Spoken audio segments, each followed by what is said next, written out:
हमारे स्वामी जी और स्वामी अड़वान जी अनसुईया आश्रम में मिले। तो उन्होंने हमसे कहा कि भाई अभी थोड़ा संबंध विच्छेद आवश्यक है। हम ये पूछना चाहते हैं जो भी बिहार के हों कि मान लीजिए हम भी कह देते कि अवतार आने वाला है और सुधार कार्य करने वाला है विश्व का, और हम ये जगत गुरु पद स्वीकार ही कर लेते तो क्या हास्यास्पद न होता? महात्माओं की वाणी से विश्वास न हट जाता लोगों का? अगर ना आता तो, और नहीं आया देखिए तो कौन सही हुआ? हमारे जो सदगुरुदेव हैं या और भी अन्य संत जन हैं वो सही हुए ना।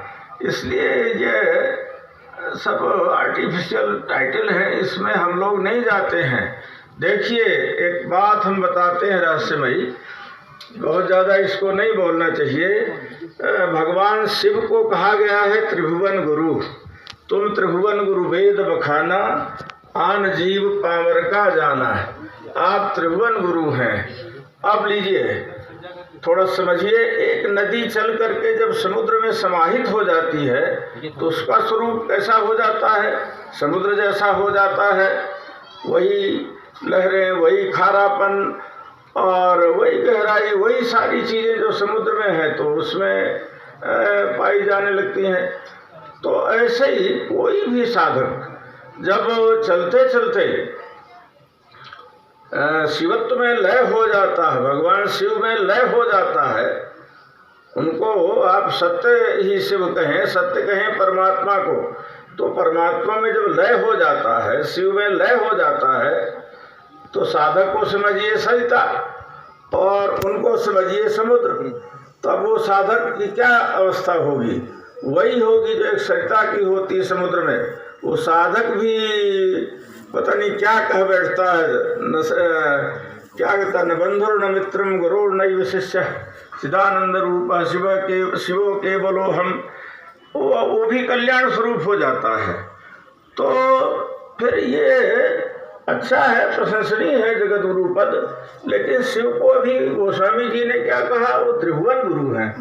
तो ऐसा महात्मा जो इस लयता को प्राप्त है वो तो भाई जगत गुरु तो है ही हैं, त्रिभुवन गुरु होने की क्षमता रखते हैं। कहीं का कोई भी आ जाए, ये थोड़ा रहस्यमयी बातें हैं। ऐसे संतों के पास दूसरे लोगों की आत्माएं कभी कभी सहायता मांगने आ जाती हैं और कभी कभी और भी बातें बताने आ जाती हैं। ये हमारा खुद का अनुभव है। बताने ऐसे आती हैं जैसे हमने आध्यात्मिक स्वरूप रामचरितमानस का समझा। तो एक बार गोस्वामी जी आए और 15 फुट ऊपर ही बैठे रहे आकाश में। हमने पूछा, महाराज आपके आपके जो रामचरितमानस का आध्यात्मिक निरूपण किया जाता है वो कैसा है? तो कहते हैं कि आपने जैसे समझा है वैसे है। इसके बाद वो आकाश में चल गए। कैसे दूसरे लोगों की आत्माएं आती हैं?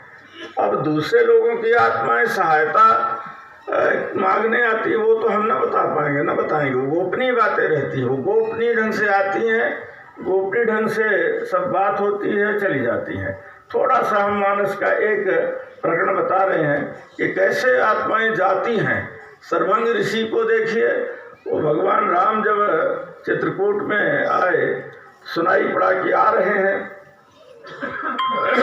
तो वो कहते हैं जब पहुँचे उनके आश्रम में, सर्वंग आश्रम में, तो बोले कि जात रहूं बिरंच के धामा, सुनो श्रवण बन हैं ही रामा। तो देखिए कैसे ऋषिजन जाते रहे, सदेश चले जाते थे या सूक्ष्म रूप से चले जाते थे। ऐसे ही जैसे यहाँ की आत्माएं दूसरे देश लोकों में जाती हैं, ऐसे ही वहाँ की आत्माएं यहाँ भी उतरती हैं। लेकिन ये बड़ी गोपनीय बात है, उसको न कहना चाहिए न सुनना चाहिए, वो एक अलग बात है। हमारे कहने का आशय ये है, त्रिभुवन गुरु की बात आई कि वो तीनों भुवनों में जा सकता है और मार्गदर्शन कर सकता है। इस लोक की तो बात छोड़ें, लेकिन ज़्यादातर बात जगत गुरु विश्व गुरु की बात आई है, यही उचित है कहना। लेकिन एक बात हमने कही कि इन सब पदों को स्वाभाविक रूप से अगर ये आते हैं तो ठीक है, पद अच्छे हैं। हमारे यहाँ स्वामी अगरानंद जी महाराज को विश्व गुरु का पद मिला और भारत गौरव सम्मान पत्र, विश्व गौरव सम्मान पत्र, ये सब मिले। सम्मानीय है, सब चीज़ें होना चाहिए, लेकिन ज़्यादा आर्टिफिशियल नहीं होना चाहिए। फिर ये त्रिभुवन गुरु वाली बात ठीक है कि अपने को साधना के द्वारा लय करे। तो उस समय भी जो है तो लोगों को ऋषि, महर्षि, राजर्षि, ब्रह्मर्षि कहा जाता था। तो ये कौन सी टाइटल थी? उस समय कहाँ कोई जगत गुरु की टाइटल रहती थी। इसलिए इन सब का कोई मतलब नहीं है। साधना संपूर्ण होनी चाहिए, उसी में सब कुछ है। और नहीं तो ऐसा कुछ नहीं कि अब टाइटल ले करके और बैठ जाए। तो हम ये कह रहे थे कि अगर ऐसा हो ही जाता तो एक हास्यास्पद स्थिति बनती जो है भारत में और विश्व में। विश्व के लोग तो न जान पाते, लेकिन भारत के जान ही जाते। इसलिए थोड़ा सा संबंध अलग करना पड़ा। हमारे अंदर तो अभी भी उनके लिए जगह है, जो आते हों उनको कहना चाहिए, उनके फॉलोअर मिले कि भाई वहाँ तो जगह ही जगह है।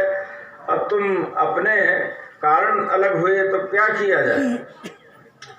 कभी कभी परीक्षा ली जाती है गुरुओं के यहाँ कि देखें ऐसा कह कर के जो है तो संबंध बनाए रखते हैं, नहीं बनाए रखते हैं। बड़ी कड़ी परीक्षा पहले होती थी, आजकल तो हल्की फुल्की हो गई है, फिर भी कुछ होती रहती है। अरे गुरु संबंध तोड़ता है तो तोड़ने दो, तुम क्या संबंध तोड़ते हो? उसको विवश कर दो कि वो संबंध बनाए रखे जो है। तो इसलिए अपना संबंध बनाए रखना पड़ता है। तो फिर वही बात आ जाती है, गुरु जब देख लेगा कि सच्चे अधिकारी हैं तो फिर वही नाते आ जाएंगे। और डिस्कनेक्ट हो गए तो फिर क्या मतलब रहा। गुरु तो ठीक है, वो चाहता ही है जितने अलग हो सके अलग हो जाए, अच्छा है। भावनाओं का भाव जो है ख़त्म हुआ है, उसको कोई मतलब नहीं है। वो आगे से कनेक्ट रहता है परमात्मा से, तो सब चलता रहता है। तो भूल नहीं करना चाहिए था, और हो गई है तो कोई बात नहीं है। ऐसे ही भगवत विधान रहा होगा, ठीक रहा, क्योंकि वो तो अवतार रटते तो अच्छा न रहता है। तो हम उन सब के भी कृतज्ञ हैं। उन सब लोगों ने जो है तो यहाँ बड़ा सहयोग दिया। गवर्नर साहब उन्हीं के जो है परिचित रहे।